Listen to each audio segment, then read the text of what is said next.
Assalamualaikum warahmatullahi wabarakatuh dan selamat pagi. Kita teruskan matematik tingkatan 4 bab 9.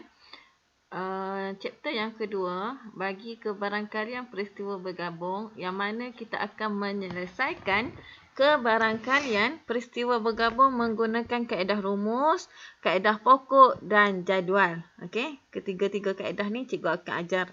Jadi kita tengok yang pertama. Okey, standard pembelajaran adalah membuat dan menentusahkan konjektur tentang rumus kebarangkalian peristiwa bergabung. Okey, kita tengok dulu kaedah rumus. Okey, untuk kaedah rumus, hukum pendarapan kebarangkalian. Okey, P, A dan B. P di depan ni, okey, kalau kita tengok P ni refer kepada probability. Dalam bahasa Inggeris kita panggil P ini, dalam maksud dia adalah probability. Okey, ini adalah probability. Probability ni maksudnya P. Jadi PA bermaksud kebarangkalian peristiwa A dan B. Okey, dan B. Jika kita perhatikan dan okey, simbol dia kita boleh guna N. Yang ni saya tak tunjuk guna N. Kalau N ni darab. Biasanya kita akan darab lah. Okey. PA dan PB. Maksudnya peristiwa A darab dengan peristiwa B. Okey, jadi untuk lagi faham, kita akan tengok contoh. Okey, seterusnya. Kita tengok contoh. Okey, contoh 3, buku teks muka surat 249. Contohnya adalah sebuah kotak F mengandungi 7 keping kad berlabel pameran. Okey, pameran ni kita ada 7 keping kad. P-A-M-E-R-A-N. Ni ada 7 kad. Kemudian kad kedua kita ada 5 keping kad, iaitu 3, 5, 6, 8 dan 11. Yang ni huruf, yang ni nombor. Sekeping kad dipilih secara rawak dari kotak F dan kotak G. Maknanya kita ambil satu keping dalam kotak F dan satu keping lagi dalam kotak G. Tentu sahkan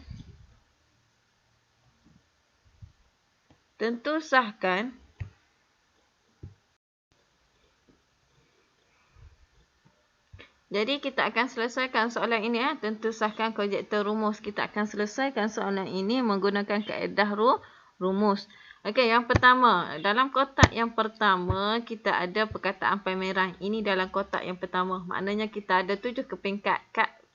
Kad P, kad A, kad M, kad E, kad R, kad A dan kad N. Okey, semua huruf ni dia dalam bentuk kad.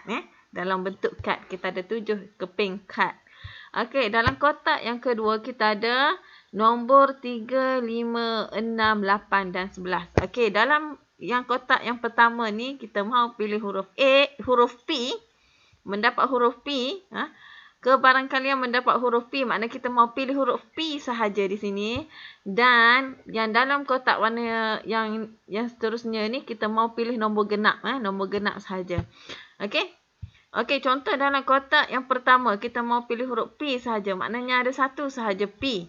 Jadi, P mendapat huruf P. P di depan ni bukan P. Kita tidak panggil P. P ini merefer kepada probability mendapat P.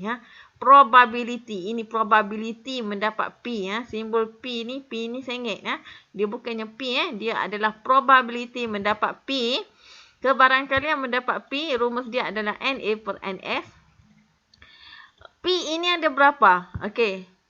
P ini ada satu sahaja. NS ni maksudnya semua. Semua. Bilangan berapa keping kad dalam kotak yang pertama ni? 7 keping. NA ni peristiwa mendapat huruf P. Ada 1 keping. Dan bilangan kad semua kita ada 7 keping. Jadilah 1/7. Okey. Itu yang pertama. Kemudian yang kedua kita mau pilih probability mendapat nombor genap. Pilih nombor genap di sini. Dalam kotak yang kedua ni pilih nombor genap. Macam mana kita tahu nombor genap? Nombor genap ni nombor yang boleh dibahagikan dengan 2. Contohnya 3 boleh bagi dengan 2 ke? Tidak. 5 boleh bagi dengan 2 ke? Tidak. Kalau tidak ni bermaksud ini nombor ganjil. 6 boleh? Yes. 6 bahagi 2, 3. 8 bahagi 2, 4. 11 bahagi 2, tidak boleh. Maknanya kita dapat nombor perpuluhan. Jadi, kita hanya ada 2 sahaja nombor genap, iaitu 2. Ada 2 nombor. 2 kad. Maksudnya kita ada Peristiwa mendapat nombor genap ada 2. NA dia adalah 2. Dan bilangan kad di dalam kotak yang kedua adalah 5. Jadilah 2/5.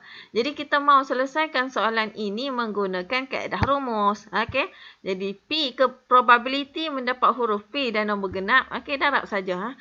PA. Peristiwa A darab dengan probability B. Probability A darab dengan probability B, maknanya 1/7 darab dengan 2/5, kita akan dapat 2/35. 1 darab 2, 2, 7 darab 5, 35. Yang atas darab atas, bawah darab bawah. Dapatlah. Selesai yang pertama. Okey, seterusnya. Menyenaraikan semua kesudahan yang mungkin. Senang saja cara senaraikan kesudahan dia. Kita kasih pasangan dia. Pasangkan dia.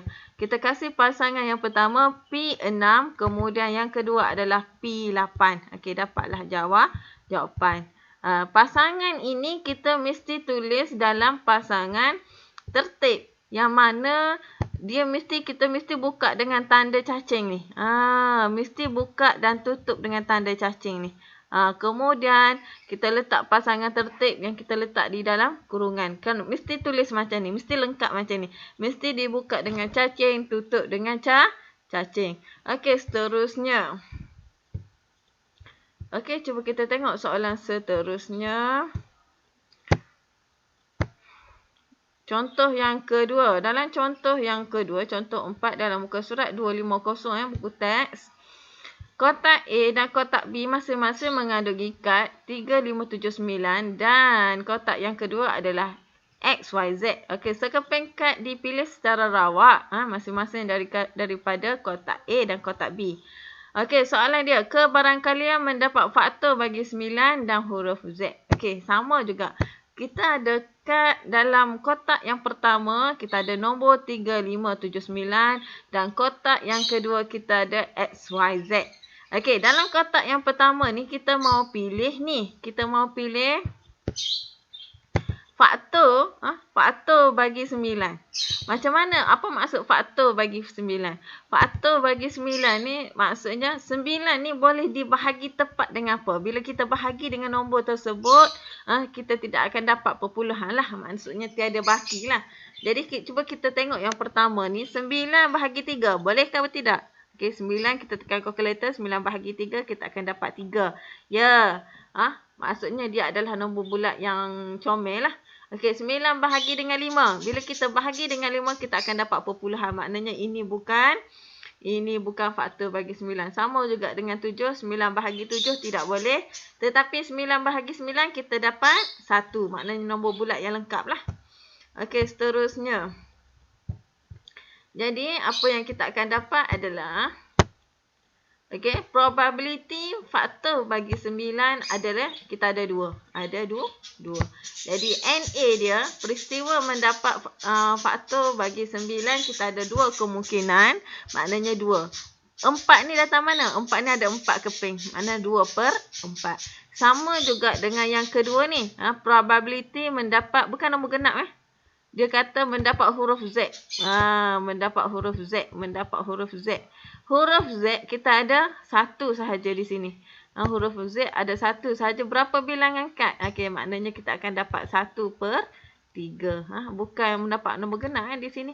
Mendapat huruf Z. Huruf Z ada 1 sahaja. Daripada ni ada berapa? Daripada ni ada 3 keping kad iaitu 3. Okey, seterusnya.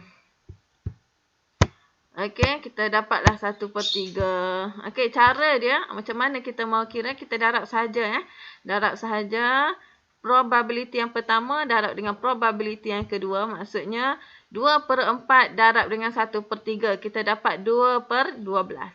2/12 ni kalau kita tekan kalkulator, kalau boleh kecilkan, kita kecilkan dia. Mana cuba kita tekan kalkulator. Macam mana kita mau tahu kita boleh kecilkan dia? Tekan kalkulator, tekan on. Kamu tekan saja 2/12. Tekan sama dengan. Okey, dia keluar 1/6. Maksudnya beginilah. Kalau dia tidak keluar, itu maksudnya itu sudah okey sudah. Tetapi sekarang ini, bila kita kecilkan, kita akan dapat 1/6. Jadi jawapan yang betul dan jawapan yang tepat mesti dikecilkan iaitu 1/6. Okey, seterusnya. Menyenaraikan semua kesudahan yang mungkin. Okey, sama juga. Yang ini macam mana kita mau kasih senaraikan dia? Kita kasih pasangkan dia. Pasangan dia. Makna 3Z. Satu lagi adalah 9Z. Kasih pasangan dia. Bila kita mau tulis senarai kesudahan ni, kita mesti pastikan. Bila kita mau senaraikan jawapan, mesti pastikan. Buka dengan cacing, tutup dengan cacing. Pasangan ni mesti tulis dalam pasangan macam ni lah, kurungan. Kita panggil pasangan tertib. Buka dengan cacing, tutup dengan cacing. Okey, seterusnya kita cuba tengok penyelesaian menggunakan gambar rajah pokok. Kita mau tengok kaedah pokok pula tadi. Yang tadi yang saya sudah terangkan tadi kita belajar kaedah rumus. Sekarang kita mau tengok kaedah pokok. Kaedah pokok ni bukan pokok rambutan bukan pokok manggis, bukan pokok durian, tetapi pokok ini refer kepada yang mana bermula daripada batang yang besar, kemudian dia bercabang dahan dan seterusnya ranting dan seterusnya sampailah ke buah dia. Jadi apakah maksud dia? Jadi kita tengok yang pertama. Gambar rajah pokok memaparkan semua kesudahan yang berkemungkinan bagi sesuatu peristiwa. Okey. Setiap cabang dalam gambar rajah pokok mewakili satu kesudahan yang mungkin. Okey, saya faham. Kamu mungkin tidak faham apakah maksud dia. Jadi untuk lebih jelas lagi, kita akan tengok contoh. Contoh kita nanti kita akan selesaikan dengan menggunakan kaedah pokok. Okey, contoh 5. Buku teks muka surat 251. Okey, sebuah beg mengandungi 8 biji guli hijau. Okey, dan 1 biji guli merah. Maknanya dalam beg ini ada 8 hijau dan 1 merah. Maknanya keseluruhan guli di dalam beg ni kita ada 9. 9 guli. Yang mana 8 hijau dan 1 merah. 2 biji guli dipilih. Okey, kita mau pilih 2 biji guli. Dipilih satu demi satu tanpa pemulangan. Maknanya bila kita ambil guli di dalam beg tersebut, kita ambil terus, tidak kembalikan. Maknanya bilangan guli di dalam beg akan semakin berkurang. Okey, warna guli dicatat. Okey, wakilkan situasi di atas dengan menggunakan gambar rajah pokok. Okey, dia suruh kamu wakilkan. Wakilkan cerita dia, peristiwa dia, kejadian ini dengan menggunakan kaedah pokok. Okey, yang B, hitung kebarangkalian mendapat guli kedua-dua berwarna merah. Kita mau 2 biji guli kan tadi. Soalan yang pertama, kedua-dua guli berwarna merah. Dan yang kedua, balik. Guli kedua. Guli kedua berwarna merah, bukan kedua-dua. Dan nombor 2 rumun adalah kedua-dua guli berwarna hijau. Jadi kita tengok macam mana kita mau selesaikan soalan ini. Okey, di dalam beg. Ini beg. Dalam beg ini kita ada 9 biji guli. Ada 9 biji guli. Yang mana 8 warna hijau dan 1 warna merah. Okey, sekarang saya mau pilih guli yang pertama. Kemungkinan guli yang pertama saya akan dapat warna hijau. Kemungkinan warna hijau. Warna hijau kita ada berapa? Ada 8. Kemungkinan kita akan dapat 8/9. Kenapa 8, cikgu? 8, maksudnya 8/9 ni ada 8 biji guli warna hijau. 9 ni keseluruhan. Keseluruhan guli di dalam beg. Ini kebarangkalian pertama. Okey, kemungkinan juga untuk guli yang pertama ni saya dapat warna merah. Mungkin saya akan dapat warna hijau dan mungkin juga saya akan dapat warna merah. Kalau saya dapat warna merah, merah di dalam beg ada berapa? Ada 1. Bilangan semua guli ada berapa? 1/9. Yang di sini, bila kita sudah pilih 1 biji guli, maknanya guli kita sudah semakin berkurang, betul tak? Kita mau pilih 1 lagi. Kita mau pilih guli yang kedua. Ni sudah ambil guli yang pertama. Kita ambil terus. Kita tidak kembalikan. Maknanya bilangan guli semakin kecil.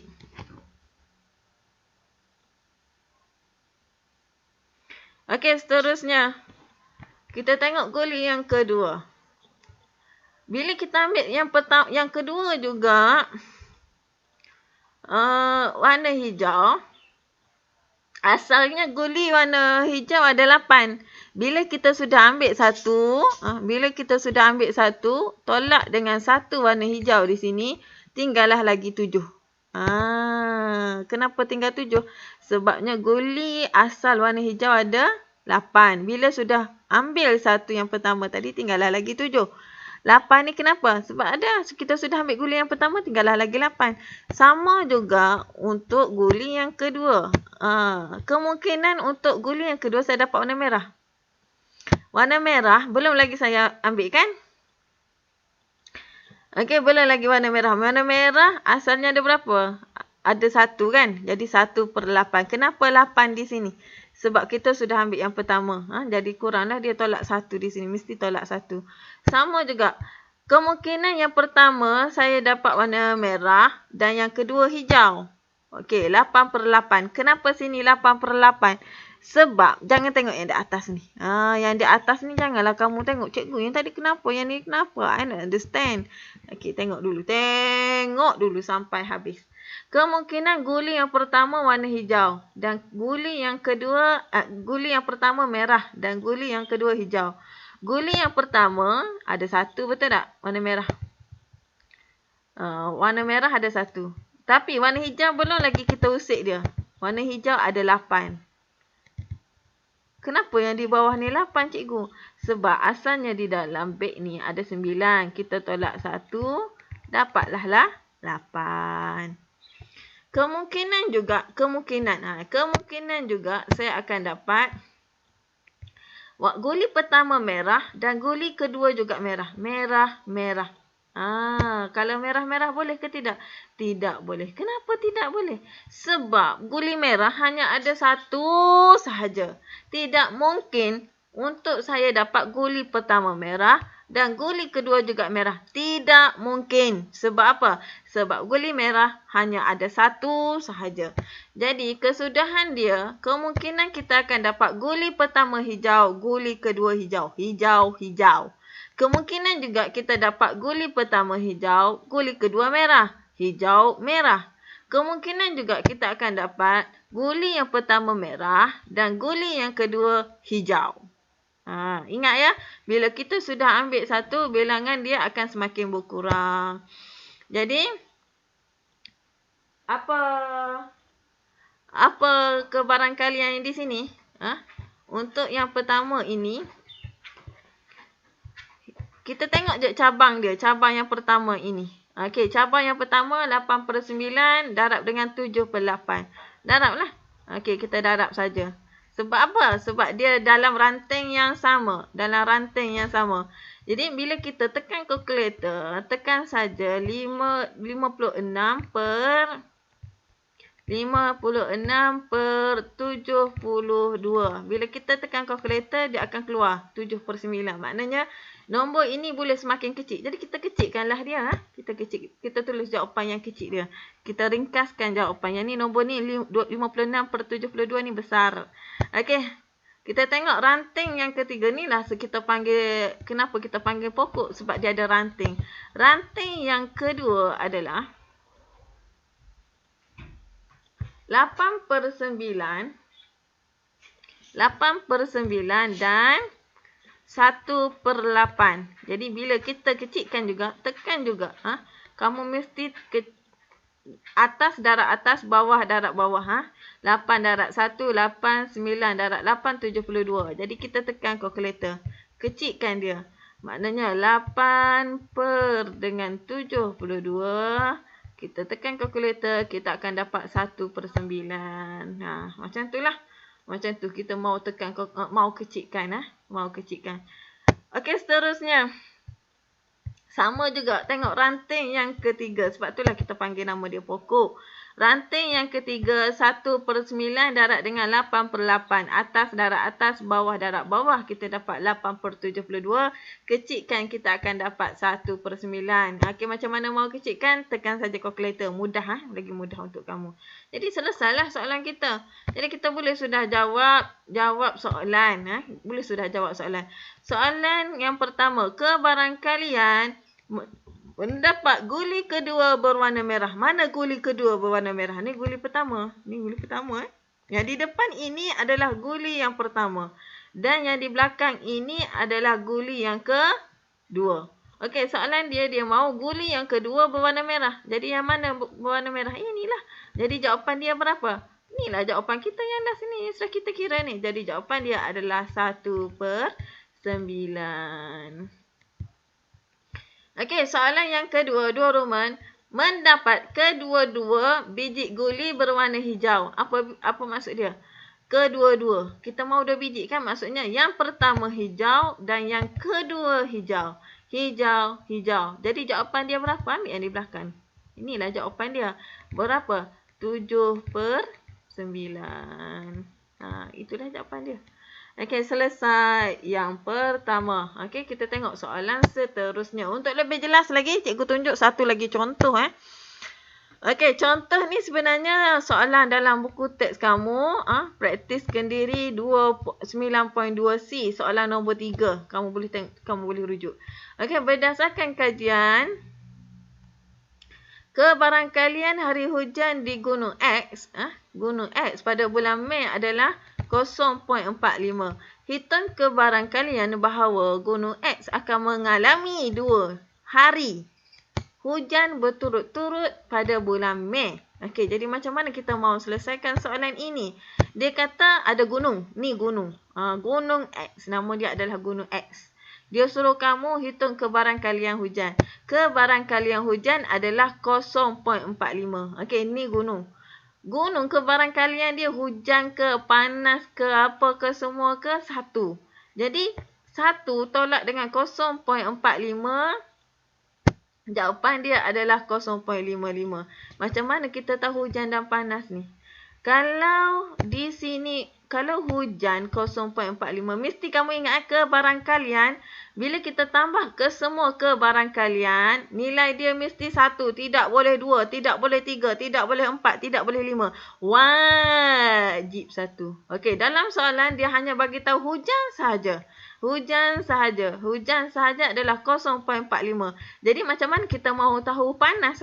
Jadi kita tolaklah. 1 tolak dengan 0.45. Soalan tidak akan bagi tahu kamu macam mana. Dia hanya bagi tahu satu peristiwa sahaja. Contohnya hujan 0.45. Jadi kamu kena terus tahu bahawa panas adalah 0.55. Macam mana? 1 tolak dengan yang ni. Mesti 1, tidak boleh lain. Hasil tambah semua kebarangkalian, nilai dia mesti wajib 1. Mesti wajib 1. Jadi kita sudah tahu hujan adalah 0.45, panas adalah 0.55. Okey, kita mahu tengok kemungkinan hari yang pertama. Kemungkinan hari yang pertama adalah panas. Mungkin juga hari yang kedua hujan. Ni. Panas 0.55 dan mungkin juga hari yang kedua hujan. Ini kemungkinan hari yang pertama. Kita tengok hari yang kedua. Hari yang kedua mungkin juga panas dan mungkin juga hujan. Sama juga di sini. Mungkin panas dan mungkin hujan. Jadi kita tengok kesudahan dia. Kemungkinan di sini hari yang pertama panas, hari yang kedua panas. Panas. Okey. Mungkin juga hari yang kedua, hari yang pertama panas, hari yang kedua hujan. Panas, hujan. Mungkin juga hari yang pertama hujan dan hari yang kedua panas. Tengok ranting dia. Ranting cabang dia. Dan mungkin juga hari pertama hujan dan hari yang kedua hujan. Inilah maksud dia. PP, panas. Hari pertama panas, hari kedua panas. PH, panas, hujan, panas, hujan. Hari pertama hujan, hari kedua hujan. Soalan dia mau apa? Kebarangkalian gunung X mengalami dua-dua hari hujan. Jadi kita pilihlah yang mana kedua-dua hari hujan.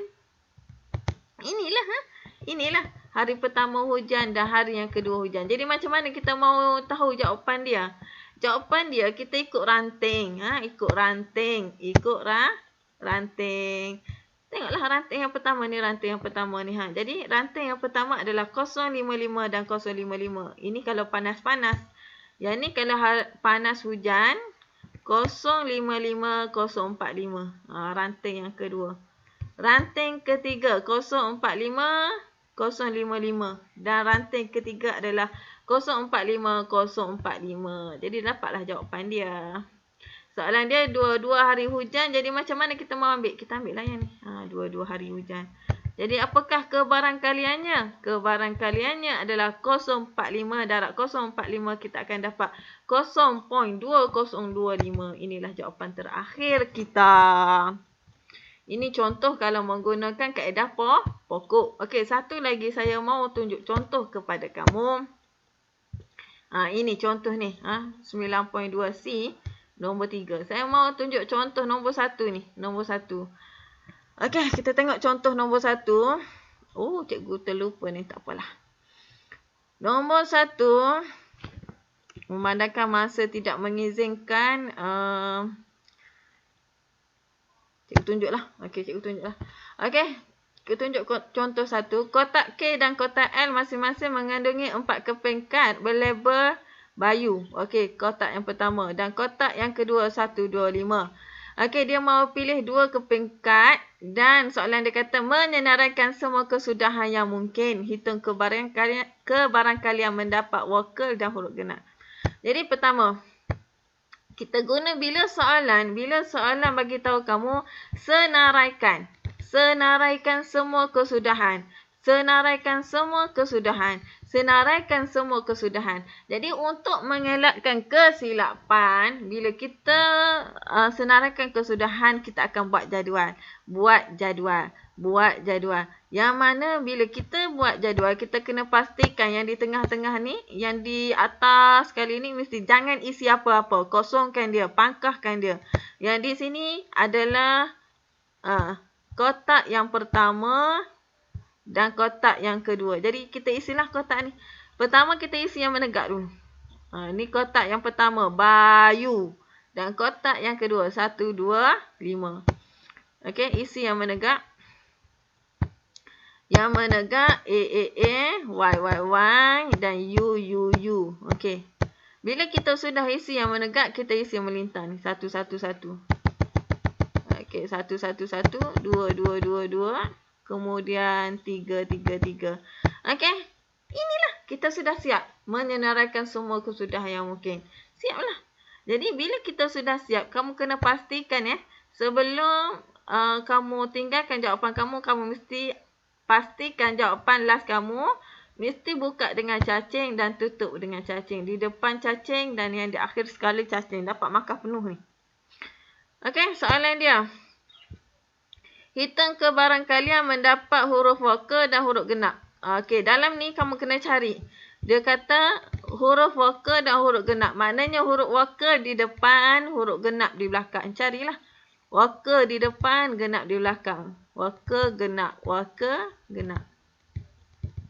Kalau yang ni, vokal ganjil. A1, vokal ganjil. A3, vokal ganjil. Yang ni, konsonan ganjil. Dia tidak mahu. Dia hanya mahu vokal genap. Jadi ada 2 sahaja iaitu A, U. Ini menggunakan kaedah jadual. Okey, kalau kita mahu menggunakan kaedah rumus. Okey, kita tengok. Kaedah rumus. Bayu. Okey. Yang pertama, dia kata kebarangkalian mendapat huruf vokal. Huruf vokal kita ada 2. A, U. Jadi, kebarangkaliannya adalah 2/4. Yang ni mendapat huruf genap kita ada 1 sahaja, maknanya 1/3. Jadi, kaedah rumus darab saja kita punya persamaan ini, pecahan ini maksudnya 2/4 darab 1/3 kita dapat 2/12. Okey, kecilkan kita akan dapat 1/6. Sama je. Okey, seterusnya. Jadi, menyenaraikan kesudahan yang mungkin kita senarailah. Kita senaraikan A2. U2.